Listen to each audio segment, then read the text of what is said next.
नमस्कार दोस्तों, स्वागत है आप सबको इसके हिंदी स्टोरी में। दोस्तों, आज की कहानी है पुलिस ऑफिसर के अफेयर का हुआ पर्दाफाश। रमेश सिंह एक आदर्श पुलिस ऑफिसर। रमेश सिंह 38 वर्षीय पुलिस अधिकारी एक छोटे शहर के थाने में तैनात है। वह अपने काम के प्रति समर्पित और ईमानदार है। समाज में उसकी प्रतिष्ठा एक जिम्मेदार और कर्तव्यनिष्ठ पुलिस सहकर्मी की है।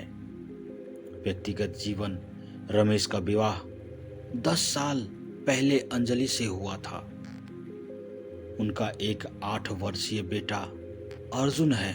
हालांकि रमेश पेशेवर जीवन में सफल है, लेकिन व्यक्तिगत जीवन में वह असफल होता जा रहा है। दाम्पत्य जीवन में तनाव: अंजलि को लगता है कि रमेश उसे और बेटे को समय नहीं देता। उनका रिश्ता धीरे धीरे भावनात्मक दूरी और संवादहीनता के कारण कमजोर हो गया है। नेहा एक रहस्यमयी महिला। नेहा 28 वर्षीय महिला एक जटिल और भावुक व्यक्तित्व की धनी है। नेहा घरेलू हिंसा की शिकार है और अपने पति के दुर्व्यवहार से बचने के लिए पुलिस से मदद मांगती है। वह आकर्षक और समझदार है, लेकिन उसके इरादे संदिग्ध है। नेहा का वास्तविक उद्देश्य: नेहा अपनी कमजोर स्थिति का इस्तेमाल कर पुरुषों को फंसाने और उनका फायदा उठाने में माहिर है। अंजलि सिंह रमेश की पत्नी, जो अपने पति से भावनात्मक जुड़ाव चाहती है। अर्जुन सिंह रमेश और अंजलि का बेटा, जो अपने पिता का ध्यान और प्यार पाने के लिए तरसता है। पुलिस टीम: रमेश के सहकर्मी, जो उसकी मदद करते हैं लेकिन उसके बदलते व्यवहार से परेशान है। अफेयर की शुरुआत और जटिलताएं: नेहा से मुलाकात। रमेश का फर्स्ट मुलाकात एक दिन रमेश की ड्यूटी के दौरान नेहा पुलिस स्टेशन आती है। नेहा घरेलू हिंसा की शिकायत दर्ज कराती है और बताती है कि उसका पति उसे शारीरिक और मानसिक रूप से प्रताड़ित करता है। नेहा की दर्द भरी कहानी रमेश को अंदर तक झकझोर देती है। रमेश और नेहा का जुड़ाव बढ़ने लगा। रमेश ने नेहा के मामले को व्यक्तिगत रूप से देखने का फैसला किया। लगातार मुलाकातें करने लगा। नेहा थाने में अक्सर आती और रमेश से उसकी बातें होती। रमेश धीरे धीरे नेहा के प्रति आकर्षित होने लगा। नेहा रमेश को बताती कि वह उसकी परवाह करती है और उसे अपने जीवन में एक दोस्त की जरूरत है। रमेश, जो अपने वैवाहिक जीवन में अकेलापन महसूस कर रहा था, नेहा की बातों से प्रभावित होता है। दोनों का अफेयर का विकास होने लगा। नेहा और रमेश का रिश्ता औपचारिकता से बढ़कर एक गहरे भावनात्मक और शारीरिक संबंध में बदल जाता है। नेहा ने रमेश को भरोसा दिलाया कि वह उसके जीवन में खुशियां ला सकती है। रमेश ने यह महसूस करना शुरू कर दिया कि नेहा वह खालीपन भर सकती है जो अंजलि के साथ उसके रिश्ते में नहीं था। अंजलि को संदेह होने लगा। रमेश का व्यवहार बदलने लगा। वह देर रात तक घर नहीं आता था। फोन पर आने वाले कॉल्स और मैसेज को लेकर वह सतर्क रहता। अंजलि ने रमेश से सवाल करना शुरू किया, लेकिन उसने इसे काम का दबाव कहकर टाल दिया।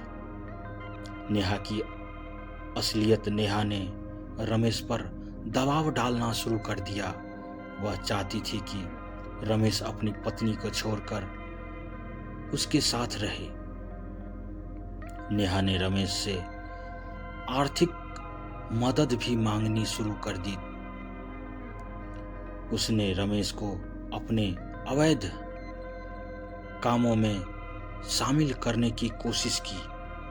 समाज और सहकर्मियों का दृष्टिकोण रमेश का कैरियर अब छिपा नहीं रहा। उसके सहकर्मियों को उसकी गतिविधियों पर संदेह होने लगा। समाज में भी यह बात फैलने लगी कि रमेश अपने परिवार और जिम्मेदारियों से दूर हो गया है। सच का पर्दाफाश। अंजलि की सच्चाई जानने की कोशिश। अंजलि ने रमेश के फोन पर नेहा के संदेश पढ़े। उसने रमेश से सामना किया, लेकिन उसने इस झूठ बताकर नकार दिया। अंजलि ने नेहा से मिलने का फैसला किया। नेहा का सामना जब अंजलि से हुआ, नेहा से बातचीत के दौरान अंजलि को पता चला कि नेहा एक अपराधी है। नेहा न केवल रमेश का इस्तेमाल कर रही थी, बल्कि वह अन्य पुरुषों को भी फंसाने में माहिर थी। उसका असली उद्देश्य रमेश की सामाजिक स्थिति और पेशेवर ताकत का लाभ उठाना था। पुलिस जांच और रमेश की सजा। नेहा के अपराधों का पर्दाफाश होने के बाद पुलिस विभाग ने रमेश की भी जांच शुरू की। रमेश का नाम नेहा के आपराधिक मामलों में सामने आया। उसे निलंबित कर दिया गया और विभागीय कार्यवाही का सामना करना पड़ा। रिश्तों का अंत होने लगा। अंजलि ने रमेश से अलग होने का फैसला किया। उसने कहा, तुम्हारी गलती ने न केवल मेरे दिल को तोड़ा है, बल्कि हमारे बेटे का भविष्य को भी अंधकार में डाल दिया है। अंजलि ने अपनी जिंदगी को फिर से संवारने का फैसला किया। रमेश को यह एहसास हुआ कि उसकी भावनात्मक कमजोरी ने न केवल उसके परिवार को बल्कि उसके पेशेवर जीवन को भी बर्बाद कर दिया। लेकिन अब वह अपनी गलतियों को सुधारने की स्थिति में नहीं था। अगर रमेश और अंजलि ने अपने रिश्ते में संवाद बनाए रखा होता तो यह स्थिति कभी पैदा न होती। रमेश की कमजोरी ने उसे बर्बाद कर दिया। दोस्तों, अगर कहानी अच्छी लगे तो अपने दोस्तों के साथ शेयर करें। चैनल पर नए हैं तो चैनल को सब्सक्राइब करें, लाइक करें, कमेंट में अपनी राय जरूर दें। धन्यवाद। आपका दिन शुभ हो।